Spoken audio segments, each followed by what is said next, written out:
Do you really think that spiritual awakening is just light, peace, and fulfillment? They lied to you. What no one tells you is that right after the first expansion comes a brutal emptiness, a silence that swallows everything that once made sense. You wake up and feel like nothing matters anymore, not your ambition, not your goals, not the roles you played. It feels like apathy. It feels like failure, but it's not. It's the symbolic death of the ego. Carl Jung warned, "The self is only born when the old I is dismantled." And this dismantling isn't pretty, it's not Instagrammable, it doesn't get likes. It's confusing, uncomfortable, and sometimes desperate. The modern world will call you lazy, sick, and will push diagnoses to fill the silence your soul craves. But this emptiness isn't regression. It's the psyche's secret laboratory.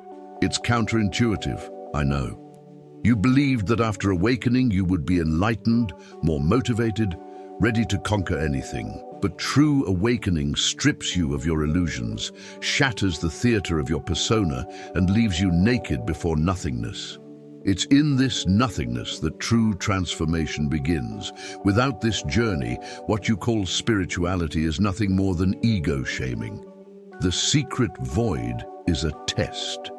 It asks, will you run away and return to the old rush, or will you sustain the darkness until a deeper flame emerges? There is no neutrality here. Either you face the silence and break through, or you lose yourself again in the illusion of movement. It's simple, but not easy. And that's exactly what you'll discover in this video, what really happens in this spiritual limbo, why it's indispensable, and how to transform this silence into strength, clarity, and rebirth. No one talks about this, but I'll show you. And you might never look at your own demotivation the same way again. Many reach spiritual awakening believing that from then on, everything will be light, clarity, and constant motivation. But the reality is far more paradoxical. What almost always emerges is a state of demotivation that confuses the mind and shakes the ego. The person who previously chased goals, sought approval, and felt driven by external rewards suddenly looks at this same scenario and feels a strange emptiness, as if nothing makes sense anymore. Herein lies the trap. Modern culture teaches that lack of motivation is a personal failing, laziness, or even illness. However, from the perspective of Carl Jung and deep spirituality, this moment is a crucial milestone. The ego that sustained the race begins to crumble, making room for something more authentic. It's as if the psyche is saying, "Enough chasing illusions. Now you will learn to walk at your own pace." Imagine someone who has always worked tirelessly, collecting diplomas, promotions, and achievements. One day this person wakes up and thinks, "What's all this for?" The automatic reaction is fear. After all, the ego feeds on goals and comparisons. But if you observe calmly, this apparent discouragement isn't a failure, it's an internal adjustment. The soul is drawing energy from old fuels to recalibrate the system. Think of a software transition phase. When the old program stops, it doesn't mean the computer has died, but that it's being prepared to run a more advanced version. The problem is that without understanding this process, the person blames themselves, feels guilty, and believes they've lost their strength to live. This is where shadow work comes in, realizing that this pause isn't a downfall, but the gateway to a truer self. If someone in this state asks, "What should I do?" the answer may sound strange. Don't do it, just witness it. Instead of chasing new goals just to fill the void, this is the time to pause and observe what truly emerges. Reading works that address the inner journey, such as Carl Jung's Man and His Symbols, can open up clearings amidst the confusion. Simple practices, such as writing daily about what one feels without censorship, help give voice to what was repressed by the ego and the persona. This is where the first invitation arises to exchange haste for silence, effort for presence. Demotivation is not the end of the road. It is the sign that the old road has ended. What comes next, however, is even more disconcerting. The threshold between the symbolic death of the ego and the birth of the self. When the ego begins to collapse, the internal experience can be overwhelming. It's as if all the certainties that once sustained life crumble before our eyes.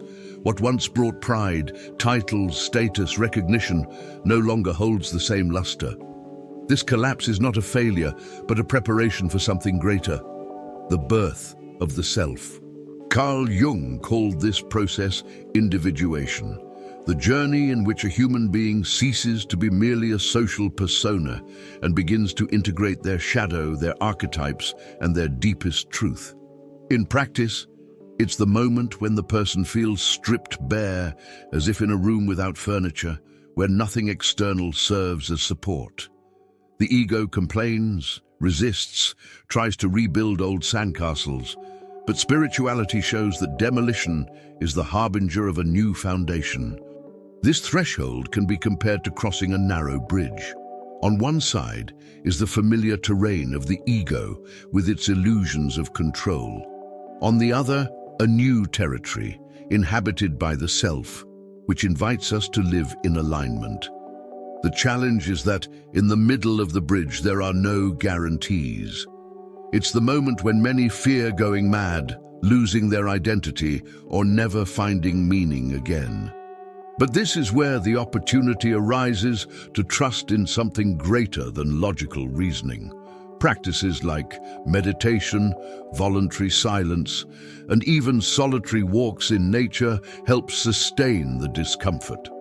It's at this stage that people realize that shadow work isn't just theory.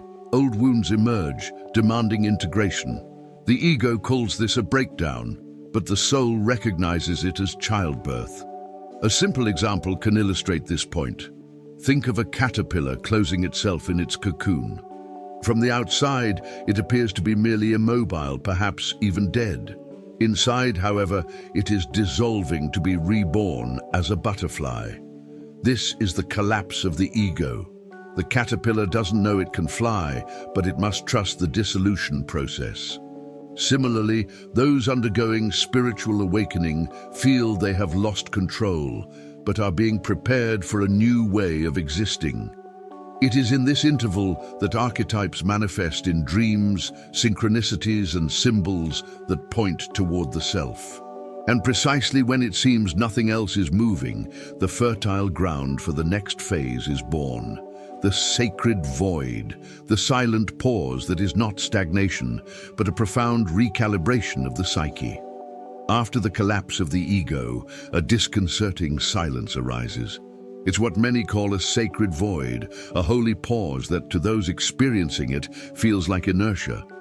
The person wakes up with no desire to pursue old ambitions, no longer feels the same enthusiasm, and may even think they're becoming ill. But in reality, it's a period in which the psyche is reorganizing itself. Carl Jung described this moment as fundamental. The unconscious begins to move, removing fuel from old patterns and preparing the ground for something more whole. This void isn't a dead end, but a necessary interval, like the pause between two musical notes that gives meaning to the melody. Spirituality teaches that it is in this silence that the deepest seeds germinate, even if, on the surface, everything seems still. A practical example, think of a person who has always lived to please others. After awakening, they lose energy for that game and begin to feel inexplicably tired. It's not laziness, it's recalibration.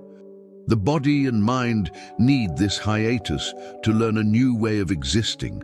Just as an athlete who, after an injury, requires physical therapy before returning to the sport, the soul also requires recovery time to align ego, persona, and self.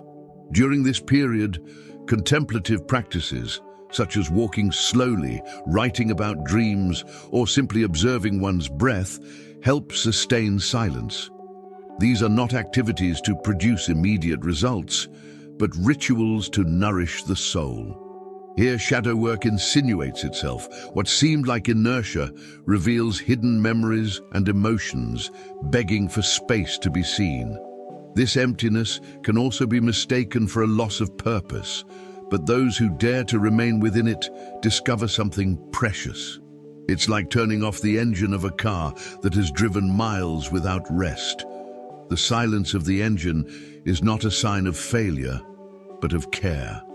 The sacred void is a recalibration that allows one to perceive nuances previously invisible. More vivid dreams, clearer intuitions, more frequent synchronicities. Those who resist the temptation to fill this silence with distractions begin to realize that life has its own rhythm, far beyond social pressures.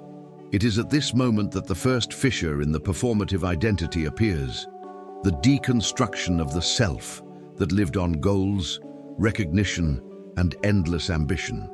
And it is precisely there that the next step begins to take shape. When a person enters the sacred void, something curious begins to happen. The performance engine loses power. That constant need to prove worth, to win titles, to garner applause, can no longer be sustained.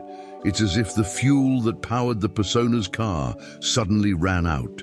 Carl Jung said that the persona is necessary for social interaction, but when awakening occurs, the soul no longer accepts living as if it were merely a mask. The performative self begins to unravel, and with it, goals that once seemed urgent reveal themselves to be artificial. It's not laziness, it's unmasking. The ego, accustomed to feeding on external recognition, cries out for rewards, but spirituality shows that this cry is merely an echo of a character in decline. There's no shortage of practical examples. Someone who always sought likes on social media suddenly loses interest in posting. Someone who lived for praise at work realizes that a promotion no longer brings the same excitement. Even material goals, like buying a new car or traveling to show off, lose their luster. This can be frightening because society as a whole values hustle, endless effort. But this disinterest is actually a sign of mental health. The self begins to withdraw energy from the persona so that vital energy isn't wasted on illusions. It's like a body rejecting processed food in favor of real nutrients. This deconstruction of the performative self is painful because the ego associates value with performance. But it's also liberating because it shows that life doesn't have to be a permanent stage. At this point, self-observation practices help you see what's falling apart. One tip is to write a list of all the achievements you were once proud of and ask yourself, does this still resonate with me? Or was it just a role I played? This simple exercise can reveal where the ego was sustaining illusions. Shadow work appears here as an essential tool, recognizing the hunger for recognition, addressing the need to be seen, and admitting the dependence on external validation. By doing so, the person discovers that they don't need to destroy the persona, but rather understand it as a step along the way. And when this mask loses traction, an inevitable question arises. If I'm not just a performance, who am I? This question opens the door to the next step, realizing that the persona was a necessary stage, but not the soul's final home. The persona, in Carl Jung's view, is not the enemy.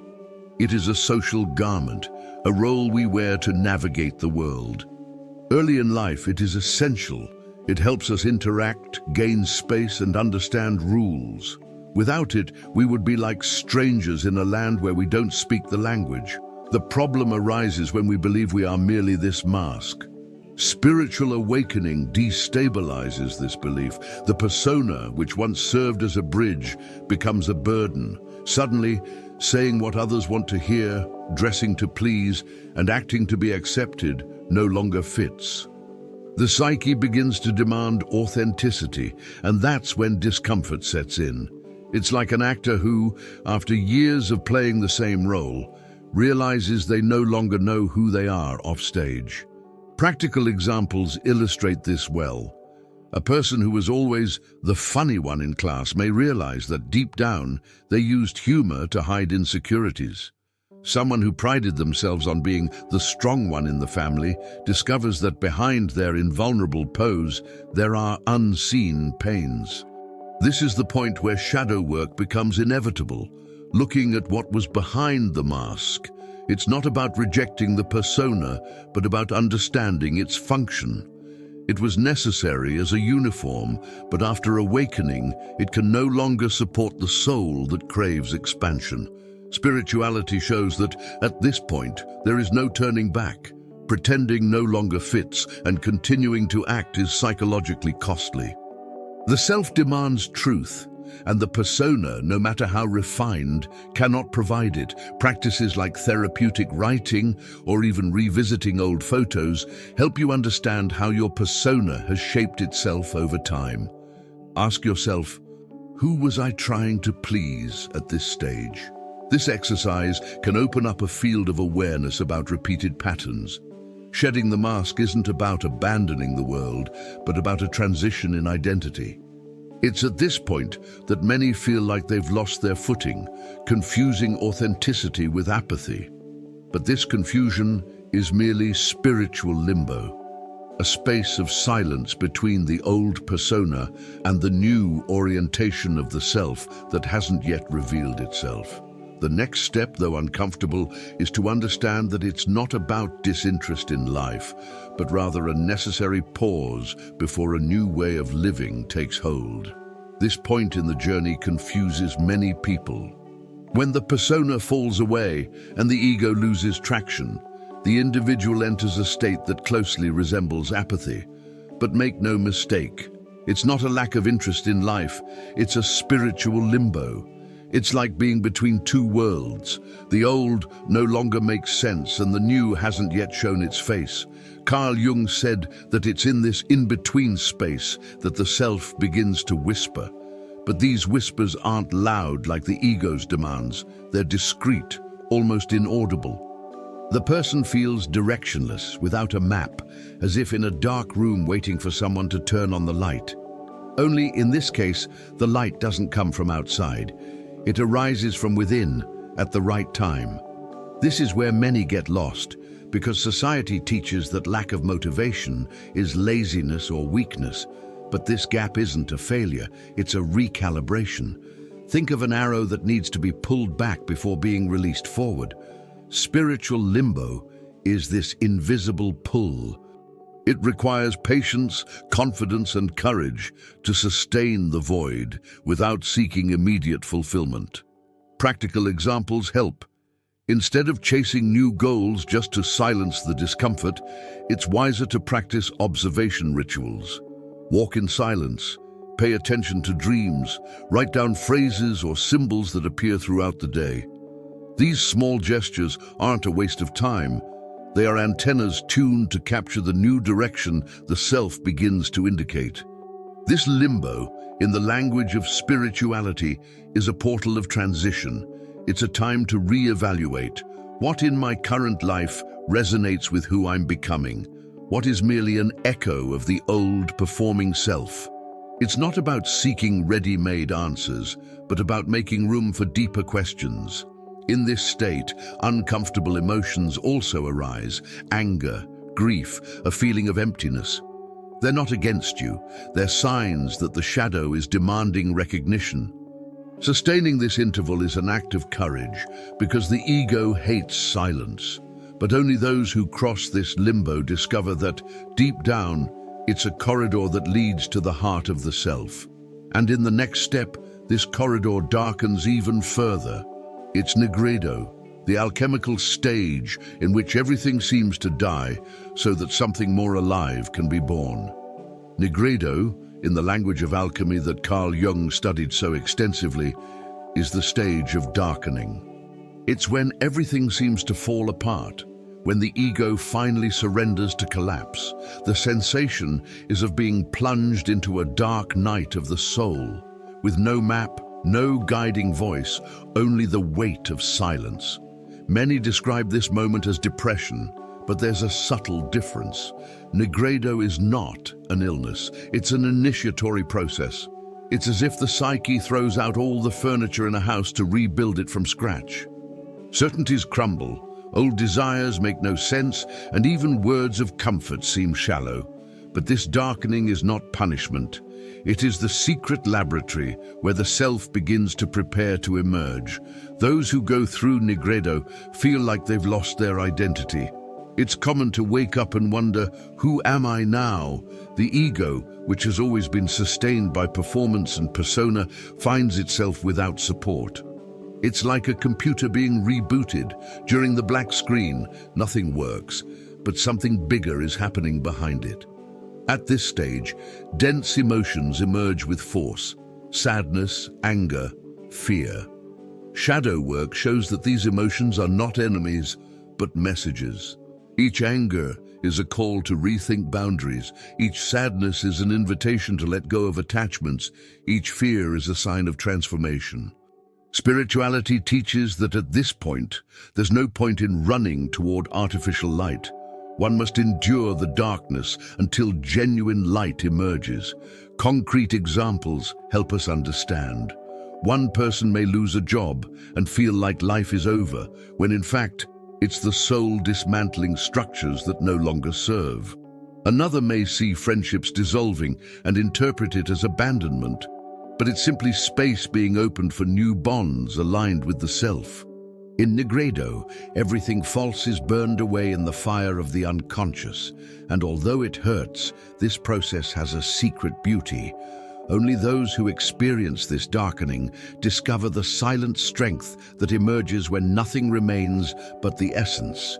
The ego dismantles, but not to destroy. It dismantles so that the self can find space. And it is precisely in this contrast that modern culture, so fast-paced, often gets lost. It pathologizes the pause, confusing this alchemical silence with regression or illness. We live in a culture obsessed with movement, productivity, and performance.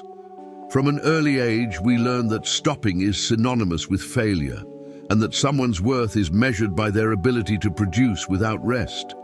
Therefore, when someone enters the sacred pause after awakening, they are immediately labeled lazy, unproductive, or even sick.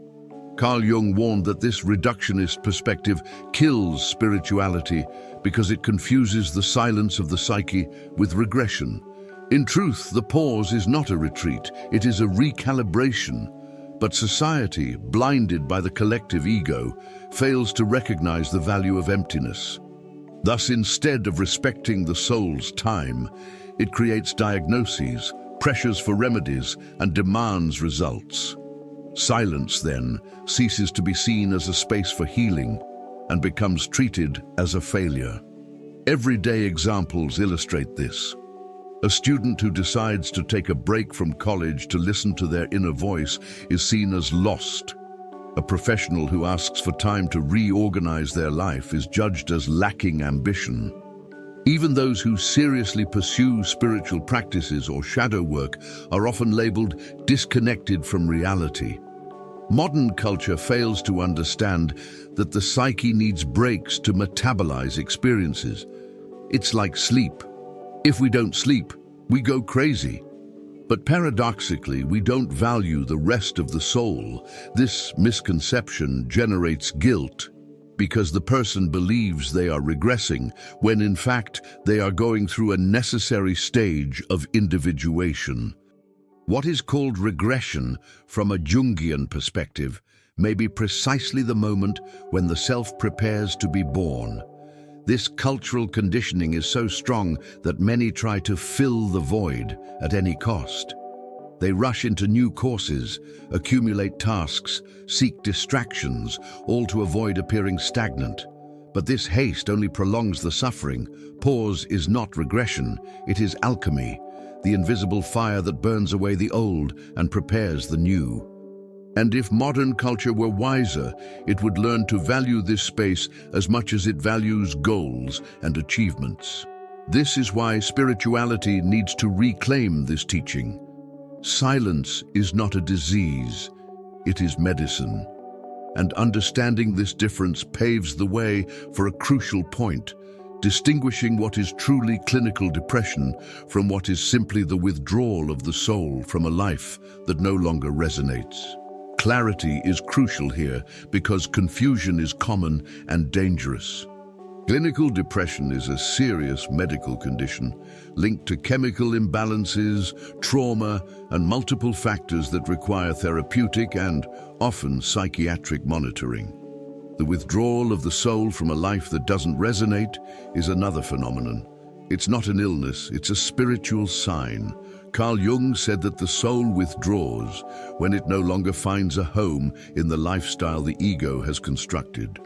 This is when the person is functioning on the outside, working, studying, smiling, but on the inside feels like they don't belong in their routine. The difference lies in the invitation each state brings. Depression requires clinical treatment.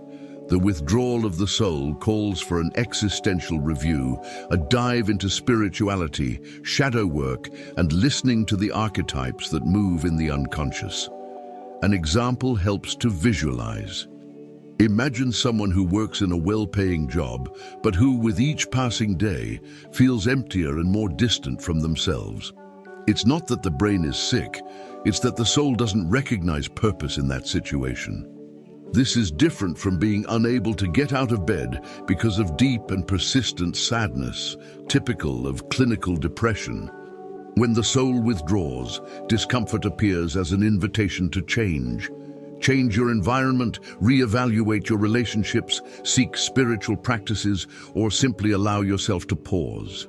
It's as if the self whispers, "This life isn't for you." Here, more than medication, it takes courage to let go of what doesn't resonate. Clinical depression, on the other hand, requires a different type of care, often involving a medical team, monitoring, and constant support. It's essential not to romanticize either path. This isn't to say that depression is a lack of faith, nor that every lack of meaning is depression. The difference lies in the symbolism. In the withdrawal of the soul, there's an intuition that something new wants to be born. Even though the emptiness hurts, the person feels a silent calling. In clinical depression, there's often no hope of transformation, only darkness without perspective. This is why spirituality needs to work hand in hand with science, to discern the signs and offer the right support. Those experiencing the withdrawal of the soul need to understand that they're not sick, they're being redirected. And in this redirection, one element returns with force, the shadow, with its grief, anger, and unmet needs that demand integration. When the soul withdraws from a life that no longer resonates, it's not uncommon for intense emotions to begin to surface. Grief, anger, old resentments, everything the ego and persona buried to function in the world returns with force. Carl Jung called this movement an encounter with the shadow. Repressed psychic material resurfaces, demanding recognition. It's not punishment, it's an opportunity. What hurts isn't the emotion itself, but the time it was ignored. Anger can reveal years of broken boundaries. Grief can reveal bonds that were never honored. And sadness can point to dreams that were set aside. Shadow work, then, emerges not as a fad, but as a fundamental practice for looking into the eyes of what has always been lurking. Practical examples help to understand. A person who always prided themselves on being peace and love may, after awakening, be overcome by outbursts of anger. This doesn't mean they've become worse, but that they're finally recognizing the part of themselves that was silenced. Another, who never cried, may find themselves overcome by deep mourning, as if carrying the pain of several generations. These movements are not errors, they are parts of the self asking for integration. Spirituality shows that what is not integrated becomes a symptom, and what is embraced becomes strength. This is why exercises like writing letters that will never be sent, practicing internal dialogue in front of the mirror, or even seeking Jungian therapy can open space for this integration. The shadow's call, though uncomfortable, is one of the most fertile moments of the spiritual journey. The energy previously used to repress emotions begins to release. It's as if the unconscious is saying, now you're ready to deal with what you've avoided your entire life. But sustaining this process isn't easy because the ego fears losing control. Therefore, many try to rush to do something to distract themselves from the pain.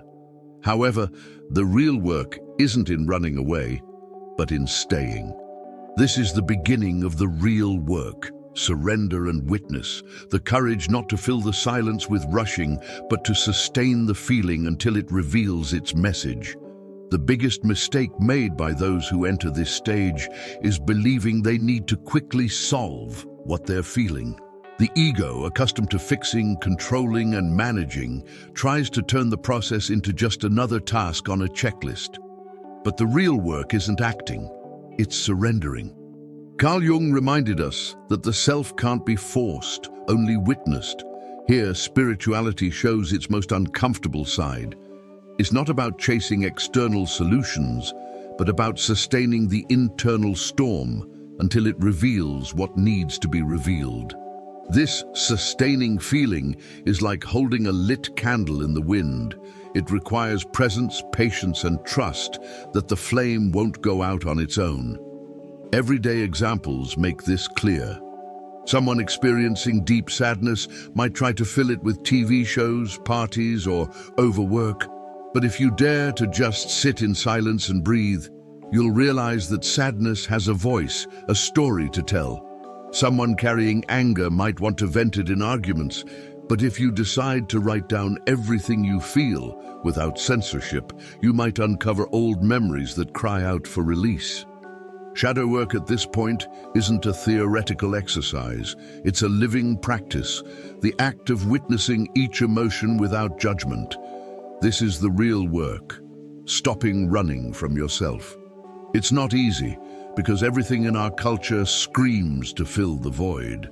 But it's in this witnessed void that the self begins to emerge. The curious thing is that when a person accepts not doing and simply sustaining, a silent force emerges. It's like holding the hand of someone in mourning. You don't need to say anything. Just being there is a transformative presence. The same thing happens within oneself. Testimony opens space for the psyche to metabolize what has been accumulating for years. And this is precisely the next step, psychic metabolization, the invisible process in which the soul pauses the external drive to process the noise and illusion that the ego has fed for so long. It is at this point that the pause takes on its true meaning. When the ego crumbles and the real work begins, what follows is almost invisible. Psychic metabolization. It's as if the unconscious says, now let me digest what you've accumulated over decades of rushing around. The psyche functions like a living organism, and just as the stomach needs time to process a heavy banquet, the soul needs silence to process the years of noise, pressures, and illusions fed by the ego. Carl Jung reminded us that nothing repressed disappears. It merely accumulates, waiting to be metabolized. What appears to be stagnation is actually an internal process of cleansing and reorganization. The self can only emerge when the psychic terrain is no longer polluted by undigested emotional residue. Examples make this clear. Consider someone who spent 20 years pleasing others, ignoring their own limits. This pattern doesn't dissolve in a weekend of meditation. It takes time to metabolize the layers of accumulated pain, resentment, and self-abandonment. In this time, simple practices like writing daily without a filter, observing dreams, or even allowing yourself to rest are ways to help with this metabolization. Spirituality shows that this is not the time to pursue new grandiose projects, but to honor the internal process. Even the body shows signs: unexplained fatigue, a need for sleep, even psychosomatic illnesses that signal the cleansing taking place. It's as if the system is saying, I need this silence to integrate everything you didn't want to feel before. The beauty of this process is that it doesn't require conscious effort. No one needs to force psychic metabolism, just as we don't need to order our stomach to digest. What's required is trust and space. In this state, synchronicities begin to emerge. Seemingly chance encounters, recurring symbols, vivid dreams. These are signs that the self is putting the pieces together, but the impatient ego still tries to interfere, demanding quick answers. This is where many become frustrated, unaware that silence is preparing the revelation. And when this process reaches its right point, something subtle but transformative happens, the first breath of the self, a new silent motivation, low in noise but high in truth. After all the silence, the limbo, and the metabolization, something begins to move almost imperceptibly, the first breath of the self. It's not like the old ego motivation, noisy, anxious, and hurried. It's more like a light breeze blowing through an open window. The person who previously felt aimless notices small signs of inner life, a serene desire to return to something they've always loved, a genuine interest in something simple, a gentle clarity unaccompanied by fear. Carl Jung said the self doesn't shout, it whispers. And when these whispers appear, they bring not anxiety, but peace. It's the opposite of euphoria. It's the calm certainty of moving in the right direction. Concrete examples help us understand. Someone who has always pursued lofty goals may suddenly find joy in cultivating a small garden, discovering more truth there than in years of rushing. Another may find meaning in writing daily, not to publish, but to reconnect with themselves. The curious thing is that this motivation isn't fueled by applause or recognition. It stems from inner alignment. It's a discreet but constant fire, very different from the unstable flames of the ego. This initial breath also manifests itself in synchronicities, books that fall into hands at just the right moment, people who appear with precise words, dreams that point the way. It's not noise, it's harmony. It's when spirituality shows that life can be simple and yet deeply meaningful. This breath is also a call to change the way we understand motivation. It's no longer about racing to get ahead, but about walking at one's own pace. It's no longer about proving something, but about expressing who we are. We feel less urgency and more presence. This is the difference between anxious energy and true energy. One dries up quickly, the other is sustainable. The self doesn't push, it attracts. And when this breath takes hold, it begins to guide life almost invisibly, leading us from the game of survival to a symbolic life, where every event carries meaning and every gesture connects with something greater. This is the next stage of the journey, exchanging the noise of survival for the silent unfolding of meaning. When the first breath of the self manifests, life ceases to be merely survival and begins to reveal itself as a symbolic field. It's as if the world suddenly speaks another language, the language of signs, images, and synchronicities. Carl Jung called this symbolic life, the realization that external events are not just facts, but messages laden with meaning. A seemingly banal dream can point the way. An unexpected conversation can bring answers you didn't even know you were seeking. This shift in perspective doesn't mean escaping reality, but realizing that reality is broader than it seemed. Spirituality shows that when the ego loses ground, the self organizes life with a poetic precision that reasoning alone could never achieve. Examples are common at this stage. One person considers restarting their career and on the same day meets someone who offers an opportunity in that direction. Another goes through a family crisis and repeatedly dreams of water, a universal symbol of deep emotions. These events are not coincidences in the usual sense, but synchronicities, points where the inner and outer worlds meet. Shadow work remains active because these symbols often point to repressed content. But unlike the previous phase, now there is a sense that everything is working together toward realignment. Life ceases to be just a to-do list and becomes a web of meanings. Every encounter, every obstacle, every pause becomes an invitation to see beyond the surface. At this point, the person begins to replace the question, how to survive, with the question, what does this mean? Symbolic life doesn't eliminate challenges, but it gives them new depth. A delay can be read as an opportunity to reflect.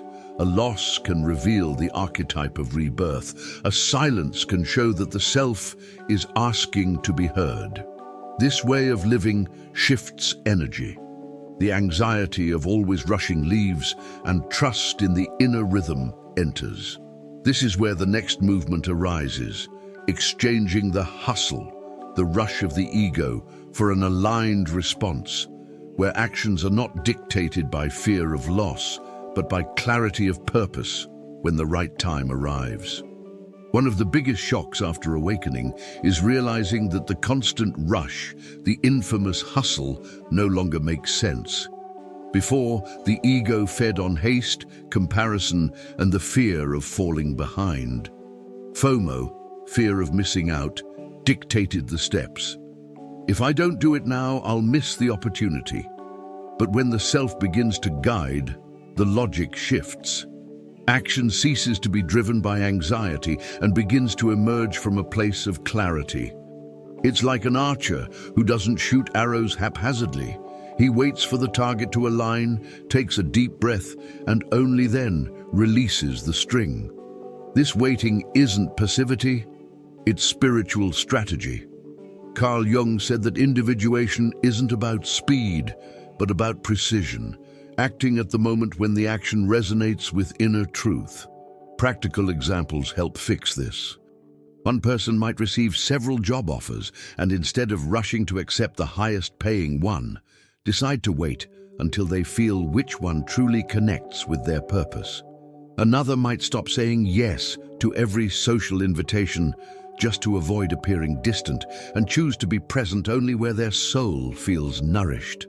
This type of aligned action seems strange to those who still live in the rhythm of their ego, but it yields much more sustainable results. Shadow work shows that the fear of missing out on opportunities stems from deep insecurity.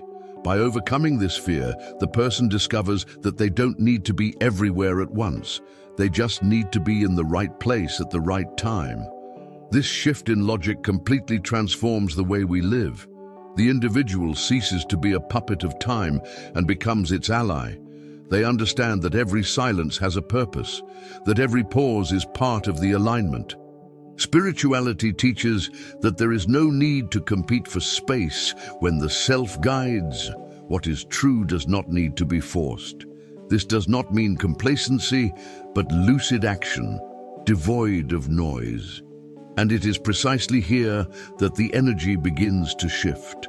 That old fuel, made of adrenaline and pressure, gives way to a more stable and nourishing energy, presence. It is the beginning of a new stage in which life is no longer driven by the tension of the ego, but by the silent clarity of the self. For years, many people lived on adrenaline, tight deadlines, constant pressure, non-stop stimuli. The body gets used to this frenetic pace as if it were always in survival mode. But after spiritual awakening, this energy begins to drain. What once seemed like enthusiasm now feels like exhaustion. Carl Jung reminded us that the psyche was not designed to live permanently on alert. Sooner or later, it takes its toll. It is at this moment that the transition occurs. Energy stops being driven by stress and begins to be born of presence. It's no longer about gritting your teeth to achieve, but about naturally aligning intention and action. Pressure gives way to flow. The self doesn't demand rushing, it demands coherence. Everyday examples make this clear. Someone who has always worked late may suddenly realize that turning off the computer early and resting increases their creativity. Another who relied heavily on caffeine to get through the day discovers that swapping, rushing for morning meditation, increases their productivity effortlessly. This happens because the energy of the self is qualitative, not quantitative. It's not about how much you do, but the clarity with which you do it. Spirituality teaches that when internal alignment is present, even small actions generate great results. Shadow work shows that the compulsion to pressure stems from ego wounds, proving worth being recognized, not feeling inadequate. When this is seen and integrated, the body and soul find another fuel, the state of presence. This energetic shift also transforms the perception of time. What once seemed insufficient, the day needed to have 30 hours, becomes sufficient when you are aligned. Constant pressure gives way to an organic rhythm, where each activity is experienced fully. This doesn't mean that challenges disappear, but that the way we face them changes. The energy of the ego is like a flash in the pan. It burns quickly and consumes everything. The energy of the self is like a silent ember. It warms, illuminates, and lasts much longer. It is this transmutation that allows old ambition to be converted into devotion. No longer devotion to externally imposed goals, but devotion to what is true, sustainable, and fertile. Ambition, when driven by the ego, is always an insatiable race. More money, more recognition, more status. Nothing is enough, because the inner void seeks to be filled by external achievements. But after spiritual awakening, this energy doesn't disappear, it transmutes. The same force that once fueled ambition becomes devotion. It's no longer about collecting trophies, but about serving that which truly resonates with the soul. Carl Jung reminded us that the self doesn't ask us to abandon our desires, but rather to align them with what is fertile and sustainable. Spirituality shows that devotion is the refined version of ambition. It is the flame that remains, not the blaze that consumes. Practical examples demonstrate this shift. Someone who previously worked tirelessly just to advance in their careers may, after awakening, dedicate themselves to the same work, but now with a focus on transforming the lives of those impacted by them. Someone who sought success simply to prove something to their father or society may write a book, record a video, or start a project not to be applauded, but because they feel it needs to be born into the world. This is the difference between ambition and devotion. The former stems from lack, the latter from inner abundance. Shadow work reveals that old ambition was an attempt to plug holes in the psyche. Devotion, in turn, stems from a self that has found fertile ground within itself and now wants to bear fruit outward. This transmutation also changes the relationship with time and results. Those with ambition want everything fast and visible. Those with devotion understand that what is true can take time to blossom. It's like planting a tree. The ego becomes frustrated because the fruits don't appear within a month, but the self smiles because it knows the roots are deepening. The energy that was once lost in haste now becomes creative patience. What was once demanding becomes ritual. This shift paves the way for another phenomenon described by Jung, enantiodromia, the movement in which everything taken to its extreme returns to its opposite. From the excess of the performative persona arises the need for inner retreat, which marks the entry into a new cycle of individuation. Enantiodromia, a term Carl Jung borrowed from Greek philosophy, describes the inevitable movement in which everything taken to its extreme tends to transform into its opposite. On the spiritual journey, this is revealed starkly. The more one immerses oneself in the performative persona, seeking recognition, accumulating achievements, and living for the gaze of others, sooner or later, the pendulum swings to the opposite side, withdrawal, silence, and the search for the self. What seemed to be a victory of the ego proves unsustainable, and the excess itself forces transformation. It's like a rubber band stretched to its maximum. It can't remain that way forever. Sooner or later, it must return to its center. This return, however, is not regression, but integration. Everyday examples make this clear. A person who spent decades as the star of the family or company, always available and impeccable, may suddenly feel a deep need to withdraw, to be alone, to say no. Another who was always expansive, sociable, and boisterous may discover pleasure in silence and solitude. This movement is frightening because those around them find it strange. You're not the same anymore. But that's precisely the point. You're not anymore. The self demands balance, and the ego taken to the extreme automatically provokes its own dissolution. Spirituality shows that enantiodromia is a psychic law. Nothing can remain unilateral for long without the opposite manifesting. And this opposite, when accepted, opens doors to new archetypes. This shift in energy doesn't happen by chance, but as a natural part of the individuation process. When the pendulum swings back, it brings with it a call to abandon the excess of the persona and embrace the retreat of the self. This retreat, far from being unhealthy isolation, is the beginning of a symbolic cocoon where the psyche prepares a new way of existing. It is at this point that the hermit archetype emerges, a universal figure representing the wisdom of retreat, fertile silence, and the inner path. What seemed like a loss of social luster reveals itself as an achievement of spiritual depth. The next step is to understand this archetype, why the soul seeks solitude before rebirth, and how this retreat can be one of the most powerful stages of awakening.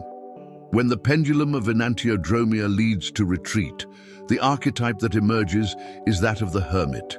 It appears not as an escape, but as a vital necessity of the soul. In various spiritual traditions, the hermit is the figure who withdraws from the noise of the world to listen to their own essence. Carl Jung saw this archetype as a universal calling. Everyone, at some point, needs to undergo this symbolic retreat. It's not just living alone in a hut. It's an inner solitude, a state of withdrawing from external expectations to listen to the self. This cocoon is not a sterile void, but fertile ground where the invisible germinates. Just as a seed needs the darkness of the earth to break through its shell, the psyche needs the silence of the hermit to prepare for its rebirth. Practical examples make this clear.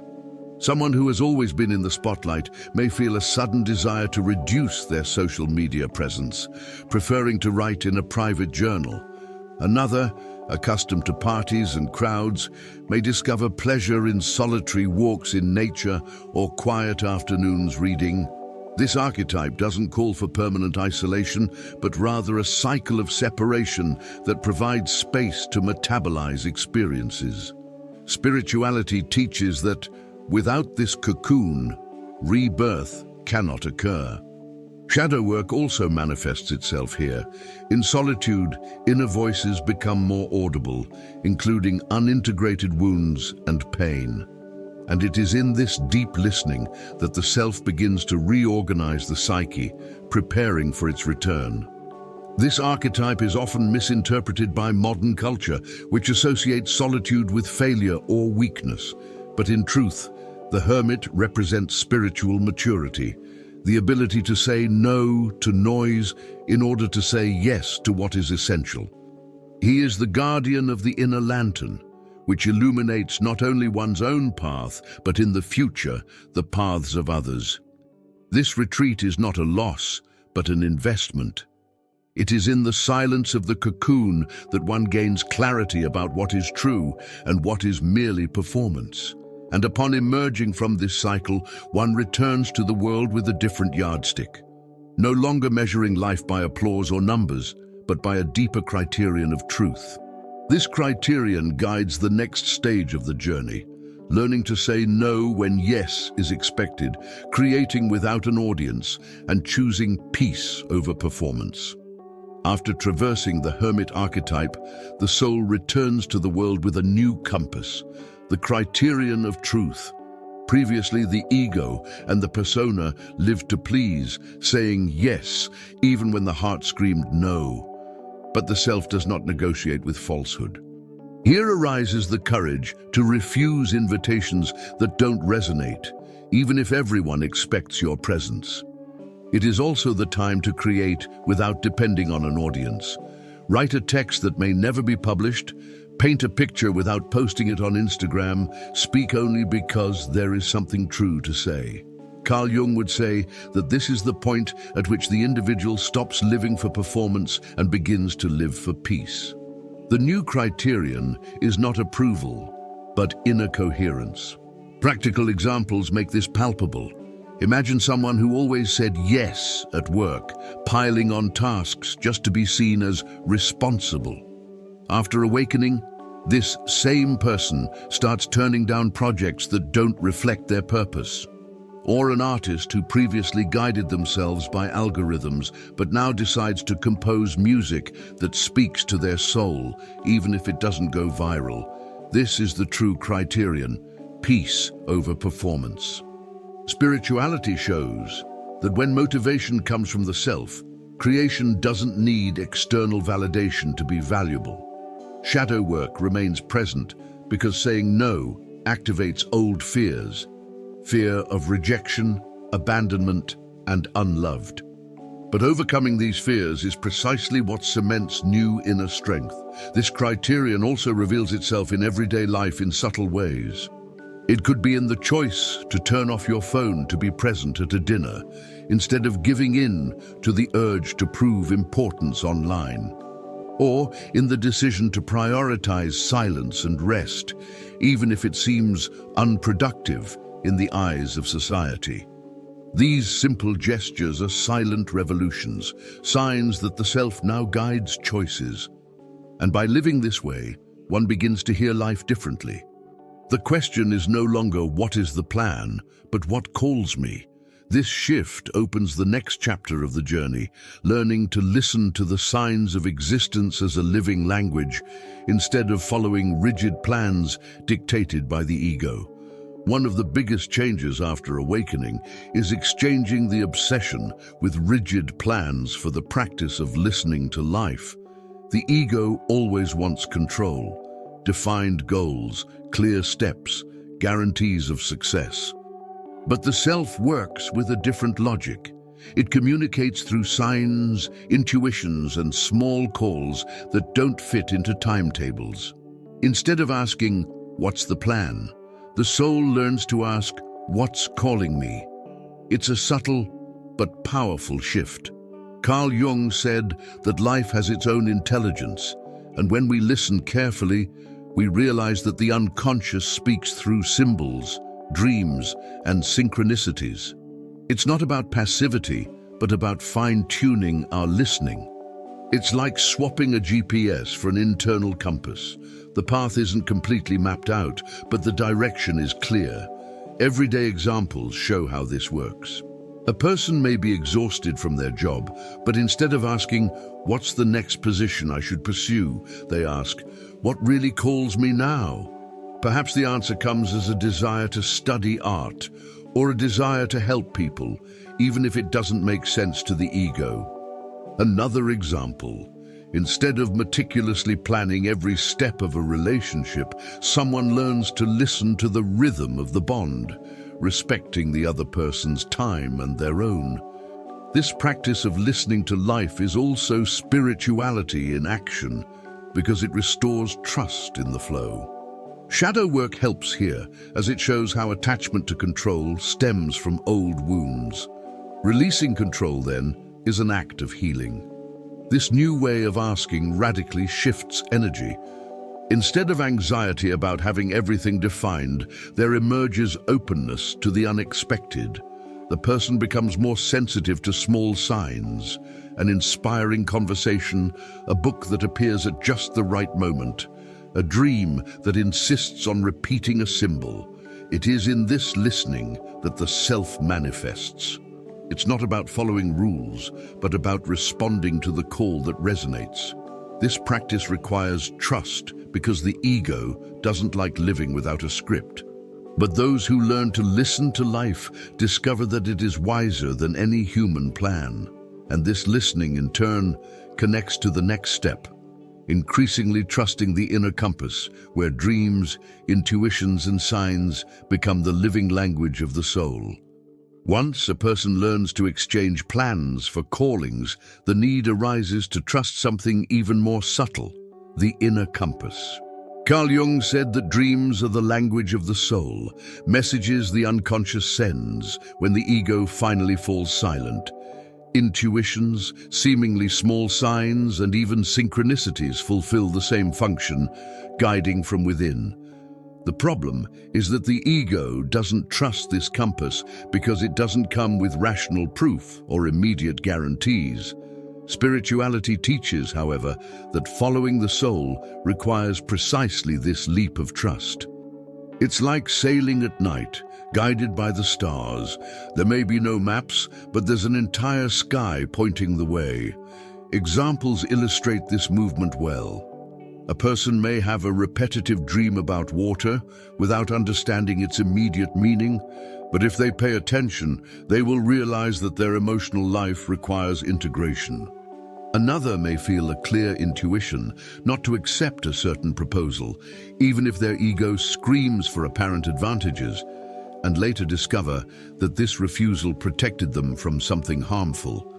Even small signs, such as repeatedly encountering the same symbol in books, songs, or conversations, can serve as a compass.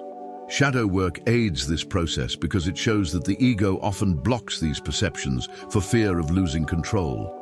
Trusting the inner compass is, then, more than spirituality. It is an act of reconciliation with one's own psyche.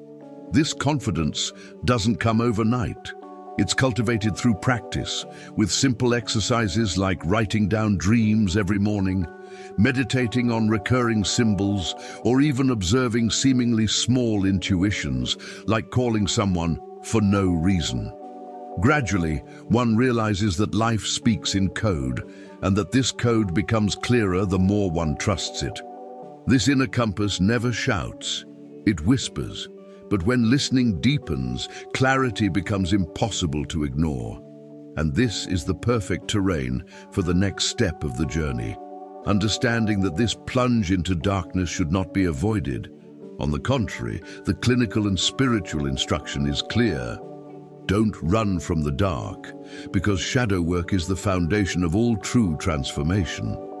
Many believe that shadow work is a practice for those who have already advanced significantly in spirituality, as if it were a secret level reserved for initiates. But Carl Jung demonstrated just the opposite. Working with the shadow is the foundation, the ground upon which the entire process of individuation is built. The clinical and spiritual instruction is clear: don't run from the darkness. The psyche isn't healed solely by positive affirmations or luminous visualizations. It needs someone to descend into the depths, face the ghosts, and give voice to what has been silenced. The ego hates this path because it prefers to maintain the persona's beautiful image, but the soul knows that without this immersion, there is no authenticity, only performance. True awakening lies not in running from the shadow, but in embracing it. Everyday examples illustrate the importance of this foundation. A person who has always prided themselves on being nice may discover, through shadow work, the repressed anger of years of giving in too much. Another, who presents themselves as strong and independent, may find in the shadows the wounded child who only wanted to be held. Avoiding these revelations is like building a house on sand. Sooner or later, everything collapses. Facing them, however painful, creates a solid foundation. Spirituality shows that the shadow is not an enemy, but a guardian of forgotten treasures. Anger can reveal strength in boundaries. Fear can point to wisdom in caution. Sadness can open space for compassion. Integration only happens when you accept entering the darkness. This dive isn't comfortable and perhaps never will be, but it's precisely this discomfort that signals that something real is happening. Running from the shadow is like avoiding the doctor because you fear the diagnosis. The problem is still there, just hidden. By facing it, the psyche begins to metabolize the pain, and the self finds space to manifest. Therefore, shadow work isn't advanced. It's essential from the beginning.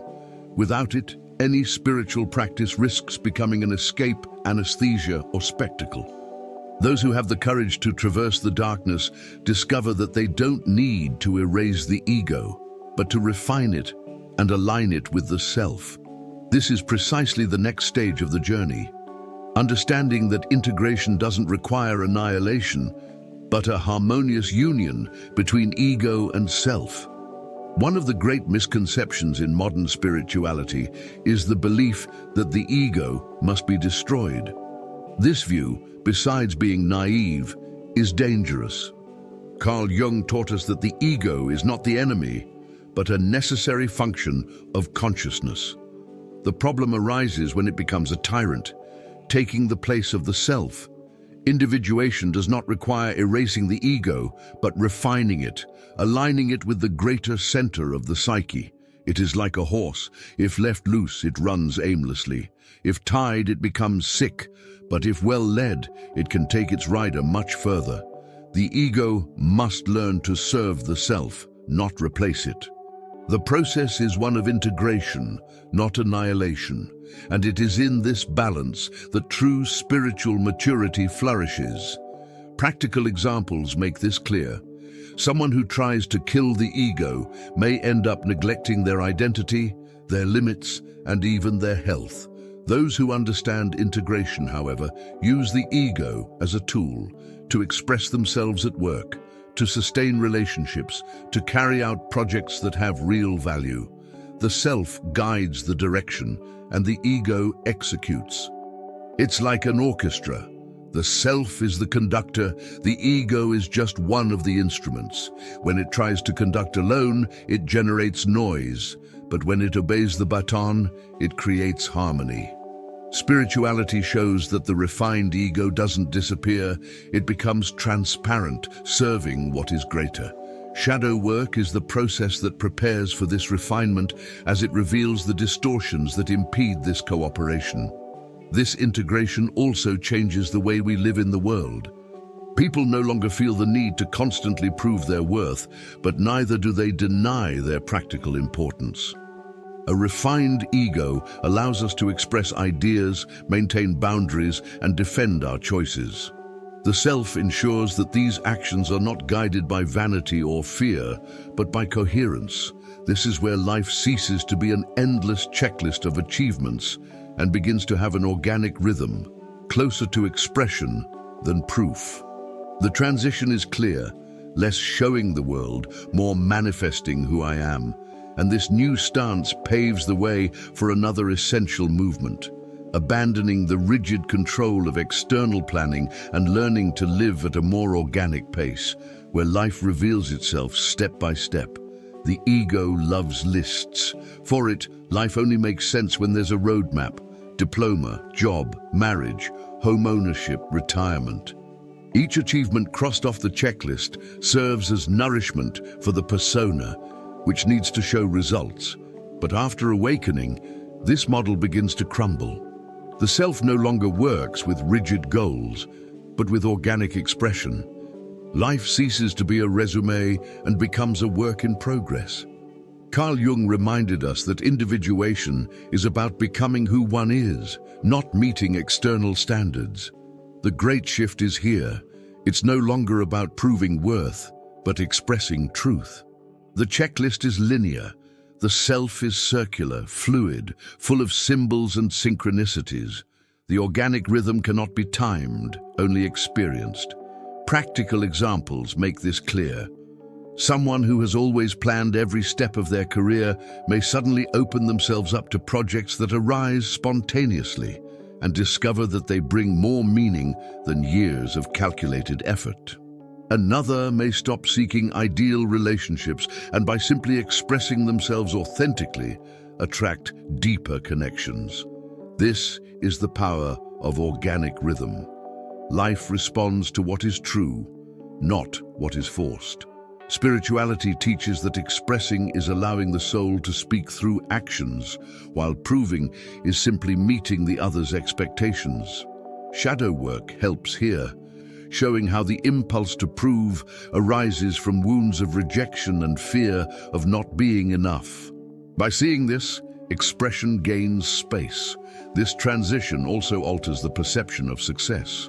The ego's success is comparative. I'm better than so-and-so. I've achieved more than so-and-so. The self's success, on the other hand, is internal. I'm living in coherence with myself. This shift in direction brings freedom. The checklist presses, what's still missing? The organic rhythm invites, what can I express today? This difference seems small, but it's revolutionary. By moving away from the logic of proving, life becomes less rushed and more creative. And in this new rhythm, clear signs of realignment begin to appear. Choices made calmly, healthier boundaries, creations without urgency. These signs are signs that the self is taking the helm, guiding silently but firmly. When the self begins to guide life, some subtle signs appear, almost always unnoticed by those who still measure everything by the logic of the ego. One of them is the emergence of new frontiers.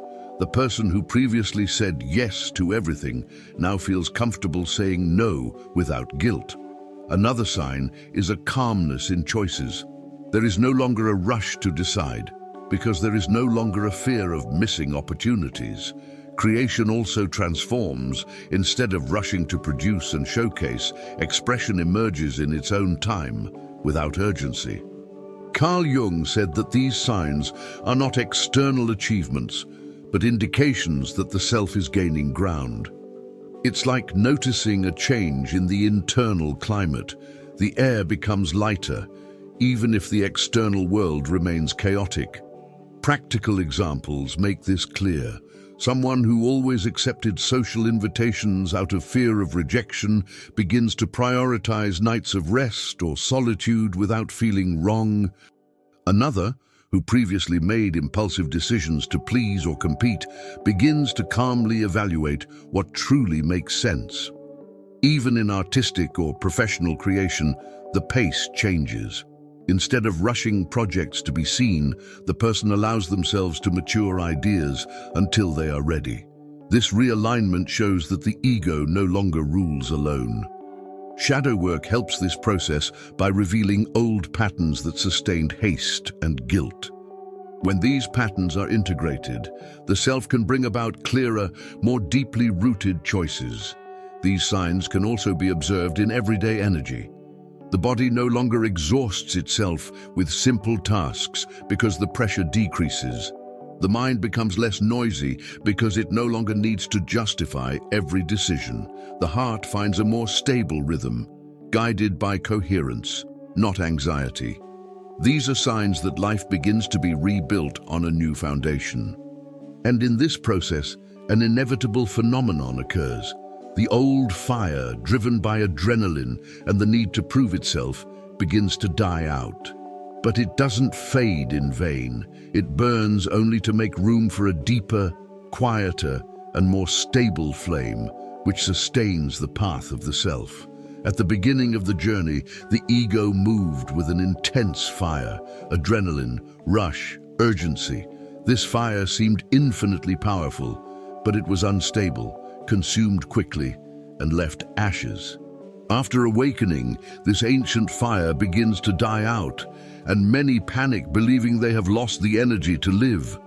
But what is happening is a transmutation. The self does not work with anxious flames, but with a constant flame which warms without destroying. Carl Jung reminded us that the mature psyche seeks stability, not euphoria. It is the difference between a match that shines and disappears in seconds and a candle that illuminates for hours. The old fire was the fuel of the persona. The new flame is the silent breath of the self. Practical examples help us understand the shift. Someone who previously needed coffee, impossible goals, and immediate recognition to get moving suddenly discovers pleasure in simple routines like cooking, writing, or growing plants. Another, who only felt alive amidst the rush, learns to find depth in a calm conversation or a moment of silence. This more stable fire doesn't generate spikes of excitement, but brings serenity. Spirituality shows that this is where energy becomes sustainable. Shadow work reveals that the obsession with the old fire was actually a fear of emptiness, a fear of stopping and discovering who one is. When this fear dissolves, the new flame can shine. This deep flame is also a criterion of spiritual maturity. It is not extinguished by setbacks, it does not depend on applause, it is not fueled by rushing. It is a silent presence, a constant warmth, a safe guide. It is the kind of energy that sustains long-term projects, deep-rooted relationships, and coherent choices. While the old fire exhausted us, the new flame regenerates. And those who learn to trust this stability realize they no longer need to rush. They simply need to walk consistently. This energetic transformation prepares the ground for the journey's final invitation, to transform one's own story into a lantern, to share the path with others, to build community and continuity. Because a fire that remains lit not only serves oneself, but illuminates everyone around it. After traversing the collapse of the ego, emptiness, shadow, and integration, spiritual awakening reaches a decisive point. It's not just about you. Carl Jung said that individuation is both an individual and collective process. When someone finds their deepest flame, that light naturally becomes a lantern for others.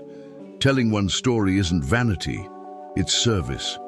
What was pain, silence, and transformation can become a map for those still lost in the labyrinth of the ego.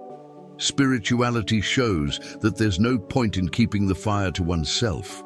The true flame seeks to illuminate paths, create community, and generate continuity.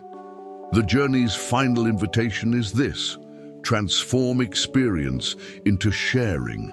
Examples make this vivid. Someone who has gone through Nigredo and learned to sustain the void can write about their experience, record a video, or simply talk to others facing the same thing. Someone who has integrated their shadow can create social, artistic, or spiritual projects that express this healing in the form of beauty. It's not about becoming a guru or savior, but about living authentically enough to inspire by example. Each person who embraces their story opens space for others to embrace theirs as well. This is how community is formed, not through perfect speeches, but through imperfect and real testimonies. Shadow work reveals that by showing our healed wounds, we give others permission to face theirs as well.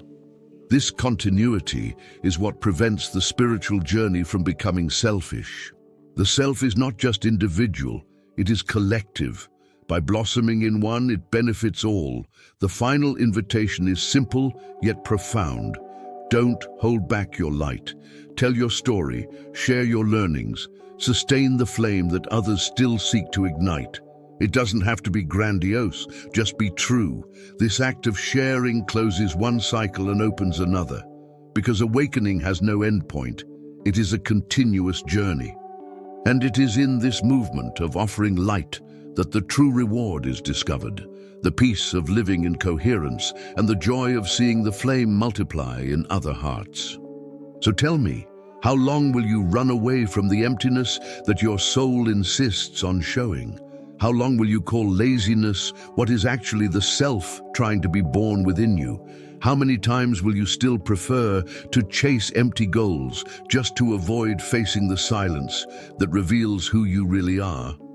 This path isn't comfortable, and it never will be. But that's precisely why it transforms. Emptiness isn't the end, it's a passage. The collapse of the ego isn't weakness, it's rebirth. The shadow you fear to look at is actually the part of you that holds the strength you don't yet know. The choice is now yours. Will you remain numb, or will you go through the darkness and sustain the flame that does not depend on applause? Write in the comments what this video awakened in you, because sometimes a comment is the first step back home. And if you want to continue this journey with me, subscribe to the channel, turn on notifications, and don't miss the next chapters of this journey. The soul has already begun to call you.